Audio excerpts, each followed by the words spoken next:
আমাদের অনেকের নামাজে মন বসে না। আমাদের অনেকে বলে, হুজুর নামাজে দাঁড়ালে মন সাথে থাকে না, নামাজে শুধু ভুল হয়, সুরাজে কয়বার পরে নিজেও জানি না।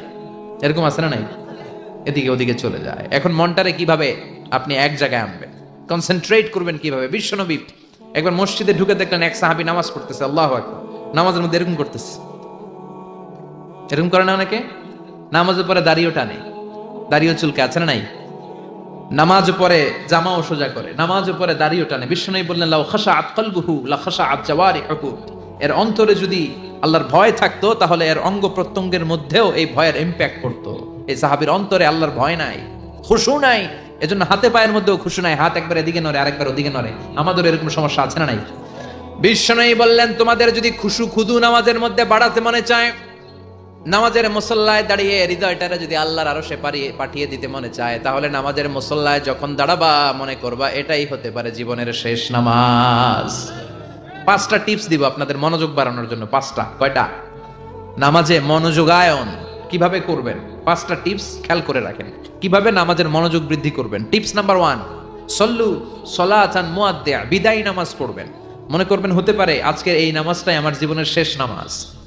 এখন বাজে 10:30, আপনাকে বলা হলো আজ রাত 1টার দিকে আপনার জীবনের হায়াত ফুরিয়ে যাবে, চলে যাওয়া লাগবে না? আমাদের থাকতে পারবো আমরা? চলে যাওয়া লাগবে। রাত 1টায় মালাকুল মাউত চলে এসে রূহ কবজ করে নিয়ে যাবে। আর 1.5 ঘন্টা আপনার হাতে সময়। এই 1.5 ঘন্টায় আপনি নামাজ রোজা যা পারেন করে নেন, আপনার হুঁশ থাকবে? কথা কন। 1.5 ঘন্টা পরে আপনার মরণ। আপনি তাড়াতাড়ি করে অজু করে আসবেন, যায় নামাজে দাঁড়াবেন, মনে মনে ভাববেন আজকে জনমের মতো মাফ চাম আল্লাহর কাছে, আকাম কুকাম যা করছি সব কাইন্দা একেবারে মাফ করায় ফেলাম আল্লাহর কাছে, ঠিক কিনা? সেদিন আপনি অজু করবেন চমৎকার ভাবে পাঞ্জাবিটা পরে, আতর মেখে, টুপিটা পরে মুসল্লার মধ্যে দাঁড়িয়ে আল্লাহু আকবার বলে নামাজ শুরু করবেন। ওই দিনের নামাজে আপনার কোনো তাড়াহুড়ো নাই। আছে? আজীবন তাড়াহুড়ো করছেন, কিন্তু ওই দিন আপনার তাড়াহুড়ো নাই। ওই দিনের রুকুটা আপনার জীবনের শ্রেষ্ঠতম রুকু হয়ে যাবে। ওই দিনের সেজদাটা আপনার জীবনের শ্রেষ্ঠতম সেজদা হয়ে যাবে। ওই দিন আপনি সেজদায় পড়ে চোখের পানি দিয়ে জায়নামাজ ভিজিয়ে দিবেন। দিবেন না? কথা বলেন, দিবেন না? এর কারণ আপনি জেনে গেছেন এটাই আপনার জীবনের শেষ নামাজ, ঠিক কিনা? তো এই যে প্রত্যেক নামাজের সময় মসজিদে যে আল্লাহু আকবার বলে যে দাঁড়াই, এই নামাজের পরে আবার কোন নামাজের চান্স আমি জীবনে পাবো কিনা কোনো গ্যারান্টি আছে? চিল্লায় বলতে হবে, গ্যারান্টি আছে? আরো 30 মিনিট আমরা সবাই বেঁচে থাকবো, গ্যারান্টি? আরো 10 মিনিট বাঁচবো, গ্যারান্টি? শ্বাস যেটা ভিতরে নিলাম ফেলতে পারবো, কোনো গ্যারান্টি আছে? তাহলে প্রতিটা নামাজের সময় আমরা এই কথাটা ভাবি না কেন, যে হতে পারে এই নামাজটাই আমার জীবনের শেষ নামাজ, হতে পারে আজকের এই সেজদাটা আমার জীবনের শেষ সেজদা। চিল্লায় বলেন ঠিক কিনা? বিশ্বনবী শিখাই দিলেন মনোযোগায়নের প্রথম পদ্ধতি। নামাজে মনোযোগ থাকে না, মনোযোগ যদি বাড়াতে চাও ভাবো এটাই হতে পারে জীবনের শেষ নামাজ। সল্লু সালাতান মুআদ্দি, পারফর্ম দ্য সালাহ as if this is your last and final prayer. এমন ভাবে নামাজ পড়ো মনে করো এটাই হতে পারে জীবনের শেষ নামাজ। আজকে থেকে প্রত্যেকবার আল্লাহু আকবার বলার সময় এটা ভাবতে পারবো না আমরা, যে হতে পারে এই নামাজটা আমার শেষ নামাজ। এই চিন্তাটা মাথার মধ্যে রাখার দরকার আছে না নাই? সাইয়েদনা আলী রাদিয়াল্লাহু তাআলা আনহু, উনি যখন নামাজে দাঁড়াতেন দিন দুনিয়ার হুঁশ থাকতো না। উনার পায়ের মধ্যে জিহাদের ময়দানে তীর ঢুকেছে, তীর বের করতে গেলেই চিৎকার মারে, কাউরে তীর ধরতে দেয় না। বিশ্বনবী বললেন, বেলাল আকিমিস সালাহ, নামাজের ইকামত দাও। নামাজ শুরু করার আগে এক সাহাবীরে বললেন, নামাজের মাঝখান দিয়ে যে তুমি আলীর পা থেকে টেনে তীর বের করবে, কারণ আমি জানি আমার মেয়ের জামাই আলী যখন নামাজের যায়, নামাজে দাঁড়ায়, দিন দুনিয়ার কোনো হুঁশ আলীর আর থাকে না। ইকামত হলো আল্লাহু আকবার, আল্লাহু আকবার। বিশ্বনবী নামাজ শুরু করলেন, রুকু দিলেন, সিজদা দিলেন। দ্বিতীয় রাকাতের জন্য যখন দাঁড়ালেন, বিশ্বনবীর কথা মতো এই সাহাবী যে কাতারের মাঝখানে সাইয়েদনা আলীর পা থেকে গায়ে যত জোর ছিল টান মেরে তীর বের করেছে, ফিনকে দিয়ে রক্ত বের হয়েছে। সাইয়েদনা আলী মুহূর্তের জন্য টের পায় নাই। নামাজ শেষ, সালাম ফিরালেন, তাকিয়ে দেখে পায়ে তীর নাই, চারদিকে শুধু রক্তের বন্যা। বিশ্বনবী বললেন, ও আলী চিন্তা করো না, আমার কথা মতো এক সাহাবী তোমার পা থেকে তীর বের করেছে। আমি জানি যখন তুমি নামাজের মুসল্লায় দাঁড়িয়ে যাও তোমার মনটা দুনিয়ায় থাকে না, তোমার মনটা আল্লাহর আরশের দিকে চলে যায়। তোমার নামাজের মধ্যে খুশু খুদু এত বেড়ে যায়, আখিরাতের কথা এত তোমার স্মরণ হয়ে যায়, নামাজের মধ্যে তোমার পায়ের তীর টেনে বের করেছে, 1 সেকেন্ডের জন্যও তুমি টের পাও নাই রে আলী। সুবহানাল্লাহ। উনি মনে করতেন এটাই জীবনের শেষ নামাজ। সাহাবারা যখন মরুভূমিতে নামাজ পড়তে দাঁড়াতেন, আকাশের পাখিগুলো এসে সাহাবাদের মাথার মধ্যে বসে যেত। মরুভূমির পাখিগুলো মনে করতে এগুলো খেজুর গাছ। কি মনে করে বসতো? কথা বলে না, জোরে কন। আছে, এলাকা আছে খেজুরের রস হয়? হ্যাঁ, হয়েছে? খাইছেন?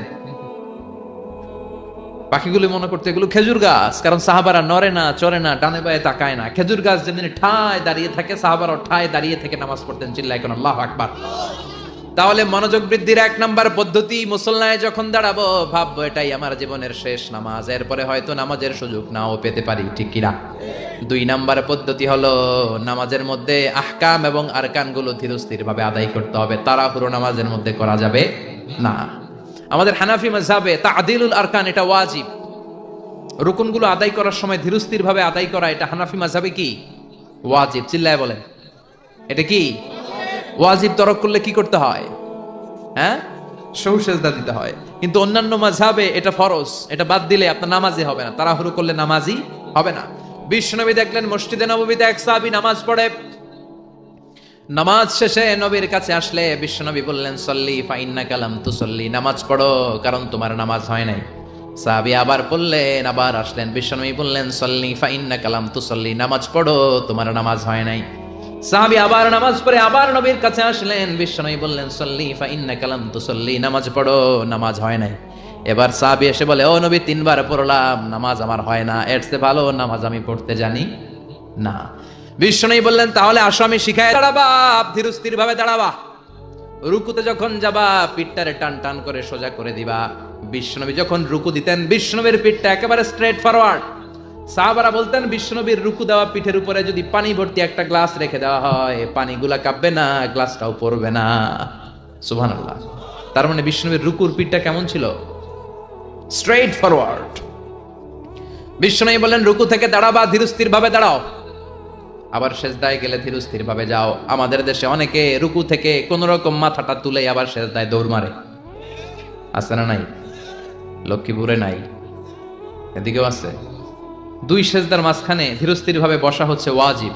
অনেকে এক সেজদা থেকে কোন রকম মাথাটা একটু উপরের দিকে উঠিয়ে আরেক সেজদায় মুরগির মতো ঠোকর মারে, এরকম তো এদিকে নাই না? আবার অনেকে ইমাম সাহেবের আগে দৌড় মারে, আছে না নাই?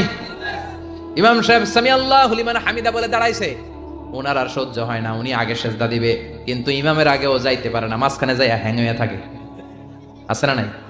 মোবাইল মাঝে মাঝে হ্যাং হয় না, মানে সামনেও যায় না পিছনেও যায় না। তো ওনারাও ইমামের আগে সেজদায় যাবে, তো ইমাম যাইতে পারে না, উনিও যেতে পারে না, মাঝ অবস্থায় যায় কি হয়?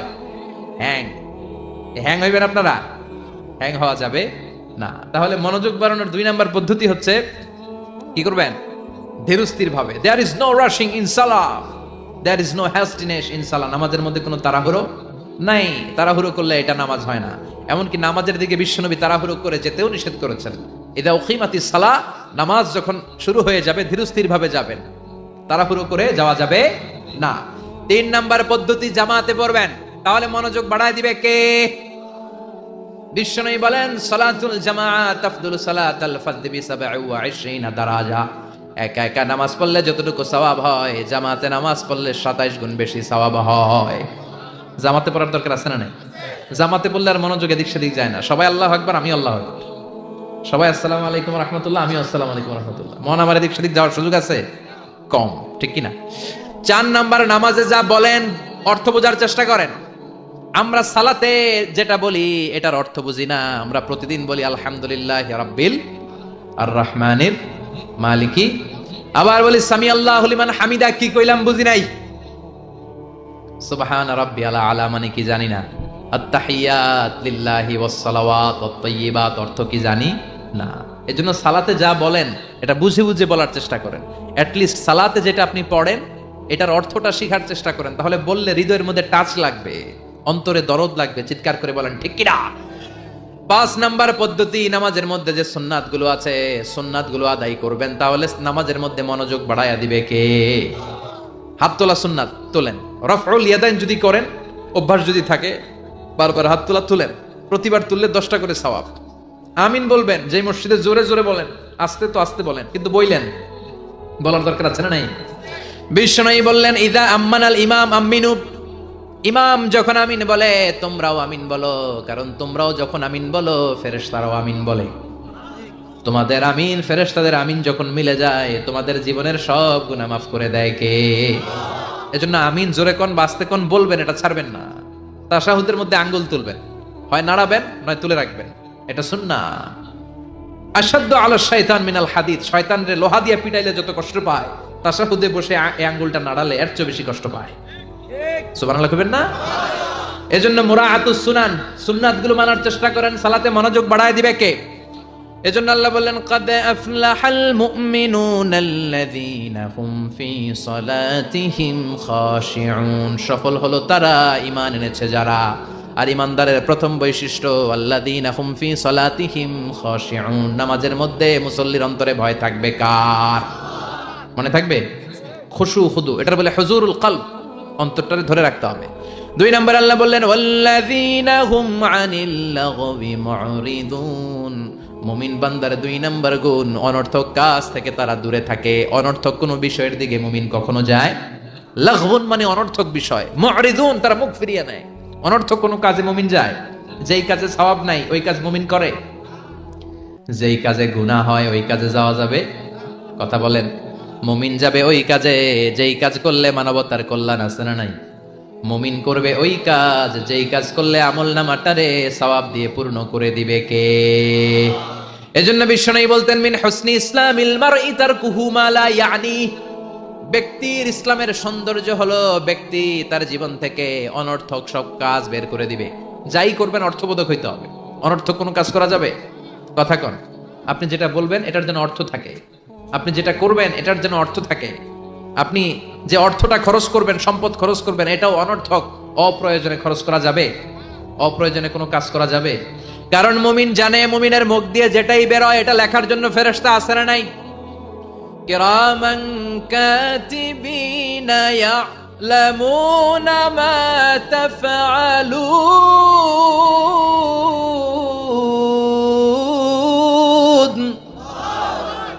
যাই করি ভালো হোক কিংবা মন্দ হোক লিখে রাখার জন্য কিরামান কাতিবিন আছে না নাই? আবার মুমিন জানে মা ইয়ালফিযু মিন কাউলিন ইল্লা লাদাইহি রাকিবুন আতীদ, মুমিন তার মুখ দিয়ে যেটা বের করে সেটা লিখে রাখার জন্য ফেরেশতা আছে না নাই? এজন্য মুমিন যেটাই করবে এটা অর্থবোধক হবে। অনর্থক কোনো কাজ করা যাবে? অনর্থক কোনো বাক্য উচ্চারণ করা যাবে? মুমিন তার চোখ দিয়ে ওই জিনিসটাই দেখবে যেটা দেখলে সওয়াব আছে না নাই? মুমিন মুখ দিয়ে সেটাই পড়বে, সেটাই উচ্চারণ করবে যেটা উচ্চারণ করলে প্রতি অক্ষরে অক্ষরে সওয়াব দিবে কে? চিল্লায় বলেন কে? আপনি যদি অনর্থক কাজের দিকে মনোনিবেশ করেন, ফোকাস দেন, তাহলে আপনি ভালো কাজের দিকে ফোকাস দেওয়ার সময় পাবেন না। আমাদের দেশের ছেলেপেলারা যত আজে বাজে কাজ আছে এগুলো নিয়ে ব্যস্ত, আছে না নাই? হিন্দি সিনেমা, ওই যে হুজুর কইতেছে মোবাইল নিয়ে টিপা টিপি, আছে না নাই? খেলাধুলা, রাজনীতি, এগুলো নিয়ে ব্যস্ত, ফলে ভালো কাজে তারা ফোকাস দিতে পারে না। আর যারাই এগুলো থেকে বেরিয়ে কনস্ট্রাকটিভ কাজ করে তাদের জীবনটারে বরকতময় করে দেয় কে? আমি দেখলাম কিছু যুবক এক জায়গায় ওয়ালের মধ্যে লিখেছে মানবতার দেয়াল। কি লিখেছে? এখানে লিখছে যেটা আপনার দরকার নেই রেখে যান, আর এই পাশে লিখছে যেটা আপনার দরকার লইয়া যান। সুবহানাল্লাহ কোন? তার মানে শীতকালে আপনার যে অতিরিক্ত শীতের পোশাকগুলো দরকার নাই এই হ্যাঙ্গারে ঝুলিয়ে যান। মসজিদে কোন মসজিদের সামনে করেছে মানবতার দেয়াল, এই দেয়ালের এই পাশে অনেকগুলো হ্যাঙ্গার দেওয়া। তারা বলেছে যে এই শীতের পোশাকগুলো আপনার দরকার নেই দিয়ে যান, আর যাদের শীতের কাপড় নাই তারা এখান থেকে নিয়ে যান। এই যে তার চিন্তা, এটা হচ্ছে ইনোভেটিভ চিন্তা। যুবকরা যদি ভালো ভালো কাজগুলো একসাথে করার প্রয়াস পেত, চিন্তা করতো, তাহলে বাংলাদেশটারে জান্নাতে টুকরা বানায় দিত কে? এজন্য মুমিনের বৈশিষ্ট্য আল্লাযীনা হুম আনিল লাগবি মুরিদুন, মুমিন বান্দারা কোনো অনর্থক কাজের সাথে কখনো যুক্ত হতে পারে। তার মানে মুমিন যখন নামাজে দাঁড়ায় অন্তরটা চলে যায় কার দিকে? 2 নম্বরে মুমিন কোনো আজেবাজে কাজে যুক্ত হয় না। 3 নম্বরে আল্লাহ বললেন ওয়াল্লাযীনা হুম লিযাকাতি ফাঈলুন, মুমিন বান্দাকে যদি আল্লাহ সম্পদের মালিক বানিয়ে দেয়, আল্লাহর এই সম্পদ থেকে গরিবদেরকে মুমিনরা দান করে। কি করে? এটার নাম হলো যাকাত। এটার নাম কি? জোরে কন। দে যাকাত তোরা দে রে যাকাত, তোর দিল খুলবে পরে আগে খুলু খাত। দে যাকাত তোরা দে রে যাকাত। চিল্লা এখন ঠিক কিনা? যাকাত ফরজ হয়েছে কার কার? হাত তুলেন তো দেখি। জাকাত দেওয়ার মতো লোক আছে না এদিকে? মাশাআল্লাহ, একজন, দুইজন, তিনজন, চারজন, 5, 6, 7। আল্লাহ ভাইদেরকে তুমি কবুল করো, চিল্লায় বলেন আমিন। যাকাত দেয়াটা এটা অপশনাল নয়, এটা কম্পালসরি। ওয়া ফি আমওয়ালিহিম হাক্কুন লিসাইলি ওয়াল মাহরুম। তোমার সম্পদে গরিবদের জন্য আল্লাহ এটা অধিকার করে দিয়েছে। যিনি যাকাত দেয় তার জন্য দেয়া ফরজ, আর যিনি যাকাত নেয়, যাকাত নেয়া কি তার জন্য ফরজ? কথা কোন? তাহলে সে আপনার কাছ থেকে যাকাত নিয়ে আপনাকে ফরজ কাজটা করার ক্ষেত্রে সহযোগিতা করেছে, আপনি কোনো করুণা তারে করেন নাই। চিল্লায় বলেন ঠিক কি না? আবার আল্লাহ বলেন যাকাত দিবি না কেন? টাকা কি তোর নাকি? ওয়ামিম্মা রাযাকনাহুম ইউনফিকুন, আমি যেটা রিজিক হিসেবে দিছি ওইখান থেকে দে। সম্পদের মালিক আমি বানিয়েছি, অর্থ সম্পদ আমি আল্লাহ দিয়েছি, আবার আমি আল্লাহ আদেশ করেছি দেওয়ার জন্য, ঠিক কিনা? ইসলাম চায় না রাস্তার এক পাশে পাঁচতলা আরেক পাশে গাছতলা। ইসলাম চায় সম্পদের সমানভাবে তারল্য। যাকাত এটা ফরজ, দিয়ে দাও, তা না হলে কঠিন আযাবের সুসংবাদ দিচ্ছে কে? চিল্লায় বলেন কে? والذين يكنزون الذهب والفضة ولا ينفقونها في سبيل الله فبشرهم بعذاب أليم। যারা স্বর্ণ জমায়, যারা রৌপ্য জমায়, যারা প্রাইজ বন্ড জমিয়ে রাখে, যারা ফিক্সড ডিপোজিট করে রাখে, সম্পদের প্রাচুর্যতা থাকার পরেও যাকাত দেয় না, নবী তাদেরকে কঠিন আযাবের সুসংবাদ দেন। কার কথা? চিল্লায়া বলেন আযাবের কি সুসংবাদ হয় না দুঃসংবাদ? কথা কন। কিন্তু আল্লাহ এখানে বলছে সুসংবাদ। আল্লাহ বুঝাতে চাইলেন আযাবটা বড় করা হবে, ডেঞ্জারাস হবে, মাইটটা বড় ডেঞ্জারাস। আল্লাহ ছাড় দেয় কিন্তু ছেড়ে দেয় না। আল্লাহ ছেড়ে দেয় কি দেয়? ছাড় দেয়, ছেড়ে দেয় না। আযাবটা বড় করা হবে, মাইটটা বড় ডেঞ্জারাস হবে যারা যাকাত ফরজ হওয়ার পরেও দেয় না। এটা বোঝানোর জন্য আল্লাহ বললেন কঠিন আযাবের দুঃসংবাদ না, বললেন সুসংবাদ দেন। ছেলে পরীক্ষায় ইংরেজিতে ফেল করছে, মা বলে চান্দু ইংরেজিতে ফেল করছো, তোর বাপে আসুক, এমন মাইট দিবে, মাইট দিলে মজা টের পাবি। অমিয়া মাইট দিলে কি মজা লাগে? কি লাগে? ব্যথা লাগে। তো মজার কথা বললেন কেন? মাইটটা যে করা হবে, মাইটটা কি হবে? করা হবে। এজন্য যাকাত ফরজ হওয়ার পরে যারা যাকাত দেয় না তাদের জন্য করা মাইর আল্লাহর কাছে আছে না নাই? চিল্লায় বলেন। অনেকে দেখবেন যাকাতের শাড়ি দেয়, যাকাতের লুঙ্গি দেয়। যাকাতের শাড়ি বলতে কোন শাড়ি আছে? কথা কন। এমন শাড়ি, এমন পাতলা শাড়ি একবার ধুইলে দ্বিতীয়বার আর পরা যায় না। শাড়ি আমনের দিকে বেসকি দিয়ে চায় থাকবে, রং নাই, আছে না নাই? আবার এই শাড়ির লুঙ্গিগুলো নেওয়ার জন্য যারা লাইন ধরে ঢুকে এরাও পদপৃষ্ট হয়ে মারা যায়, আছে না নাই?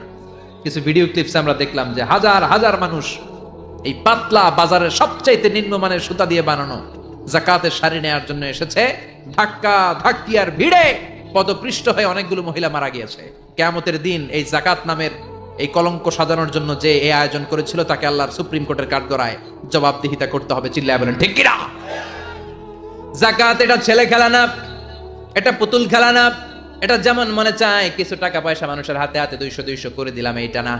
একজনকে এমন ভাবে যাকাত দাও যেন ওই টাকা দিয়ে তার কর্মসংস্থান হয়, ওই টাকা দিয়ে যেন রুজি রোজগার করে কিছু খেতে পারে, ঠিক কিনা? বুঝতে পেরেছেন? যাকাতের টাকা এমন না 10 টাকা করে আমি 500 জন ফকিরে দিয়ে দিলাম, এটা নয়। একজনের একটা সিএনজি কিনে দেন, তাহলে সিএনজি চালায়া সে তার ফ্যামিলিকে ভরণ পোষণ দিতে পারবে, আর কোথাও যে হাত পাতা লাগবে না। একটা গাভী কিনে দেন, গাভীর দুধ বিক্রি করে ওর জীবন চলে যাবে, ঠিক কিনা? একটা টঙের দোকান, চায়ের দোকান করে দেন, ঝালমুড়ির দোকান বানায় দেন, ওইটা বিক্রি করে করে ওর জীবন চলে যাবে, সুন্দর চলবে, ফ্যামিলিটা চলবে, আর কোথাও যে তার হাত পাতা লাগবে। এটা হচ্ছে যাকাত দেওয়ার পদ্ধতি। আল্লাহ আমাদেরকে বোঝার তৌফিক দাও। চিল্লায় পড়েন আমিন। এরপর আল্লাহ বললেন ওয়াল্লাযীনা হুম লিফুরুজিহিম হাফিযুন। মুমিন বান্দার 4 নম্বরে গুণ, তারা তাদের লজ্জাস্থানের হেফাজত করে, তাদের প্রাইভেটকে তারা হেফাজত করে। লজ্জাস্থানের হেফাজত, যুবকদের ওয়াজ। বিশ্বনবী বলেন মাইয়াদমান লি মা বাইনা লিহিয়াইহি ওয়া মা বাইনা রিজলাইহি আদমান লাহুল জান্নাহ। আমার কোন উম্মত তার 2 চোয়ালের মাঝখানে যা আছে, মানে জিহ্বা, এই জিহ্বার 2 পায়ের মাঝখানে যা আছে তার প্রাইভেট, তার লজ্জাস্থানের গ্যারান্টি যদি আমারে দেয় যে এই 2টা অঙ্গের কোনো পাপ গুনাহ সে করবে না, আমি তাকে জান্নাতের গ্যারান্টি দেই। সুবহানাল্লাহ বাড়িতে যাই বলেন। এজন্য আল্লাহ বললেন যুবকেরা খবরদার, নজরকে নিচের দিকে করো। কুল লিল মুমিনিনা ইয়াগুদ্দু মিন আবসারিহিম ওয়া ইয়াহফাযু ফুরুজাহুম। আল্লাহ বললেন ও যুবক, নজরটারে নিচের দিকে নামাও, কারণ নজরটা বড় ভয়ঙ্কর। আন-নাযার সাহামুন মাসমুম মিন সিহামি ইবলিস। এই নজর হচ্ছে শয়তানের বিষ মাখানো তীরবানের মধ্য থেকে ভয়ঙ্কর একটা তীরবান। এই তীর দিয়ে